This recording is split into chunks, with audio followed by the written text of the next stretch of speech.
Hi everybody, welcome back to my next movie review. This is a lot older movie than The Princess Bride, and well, it's so old that it's done in black and white.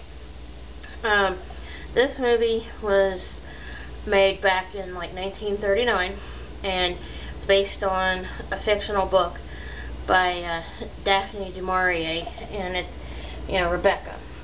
It of course stars Lawrence Olivier, Joan Fontaine, George Sanders, Judith Anderson, Nigel Bruce, and Reginald Denny. This is a really, really good movie. Of course, this is an Alfred Hitchcock movie. He directed it, and it was a David O. Selznick production.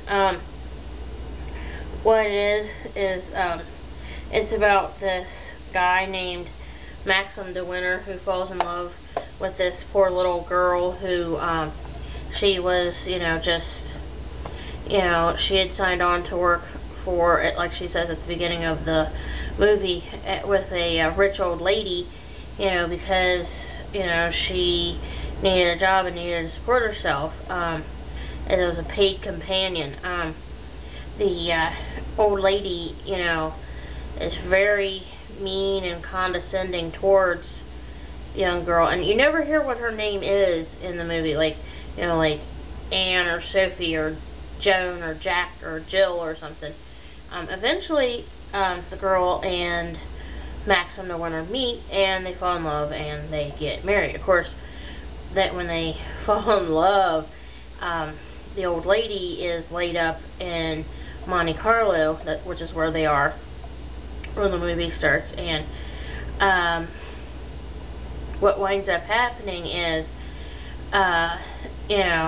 the old lady, when Maxim goes to tell her, oh, by the way, I'm depriving you of your companion, and, because I'm marrying her, the old lady, when Maxim goes to leave the room, says, something very condescending towards the girl, and says, well, I don't see you being your mistress, you're not cut out for that, you're lucky you know how to tie your shoes, basically.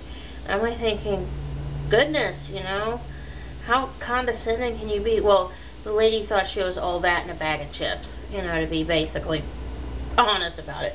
But I mean, and it's a really, really, really good movie.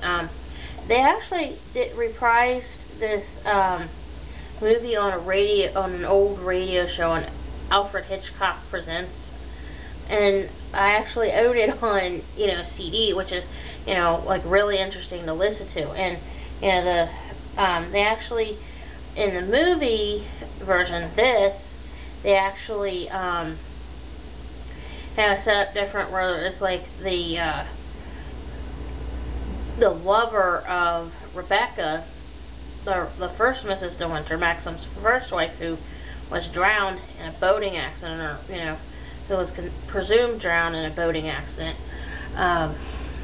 shows up, and Mrs. Danvers, the housekeeper, tries to hide him from the new Mrs. De Winter, Maxim's current wife, second and current wife, and everything, and, the guy runs into her, the new Mrs. De Winter anyway, and, after the guy leaves, the new Mrs. De Winter very bluntly tells Mrs. Danvers, like, look, I want to forget this whole thing happened, but, you try anything else funny, I will definitely tell Maxim about this.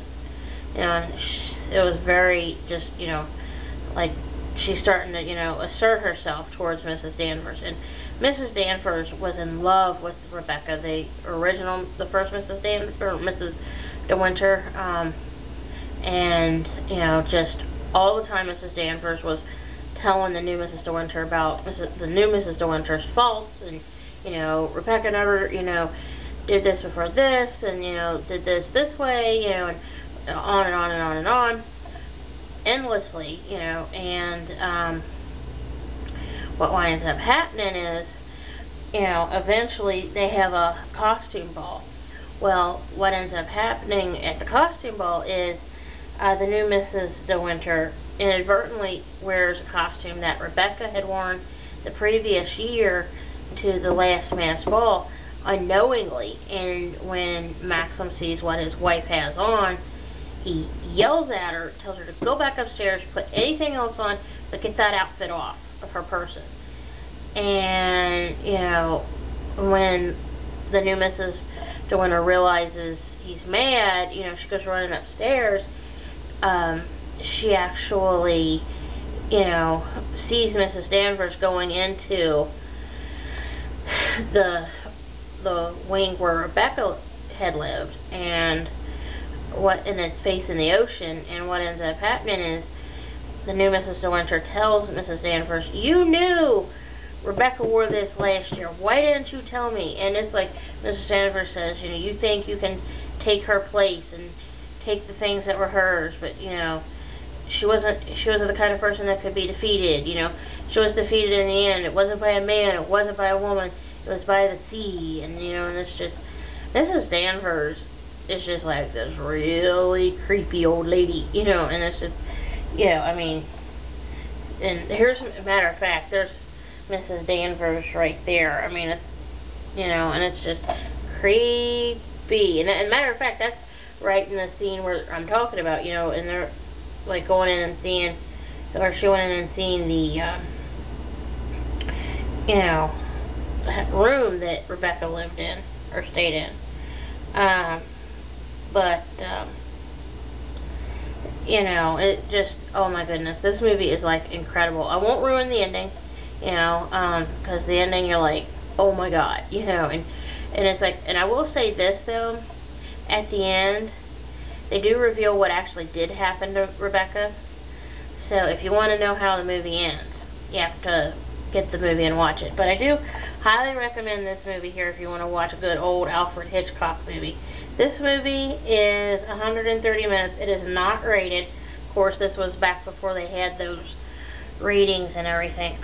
This movie, I would say, if it was made, like, you know, today, for example, I say it would probably be either a PG or a PG-13, but a PG-13 sounds a little more accurate because it's, you know, a little bit more thematic, you know, as far as, like, you know, some of the stuff that's said on there. You know, it's a little more adult content, but you know, they can of course, you know, water it down some. But anyway, I want to thank you guys for watching. I have some more movie reviews to do, and you know, we'll get talking about those, okay? So hang on.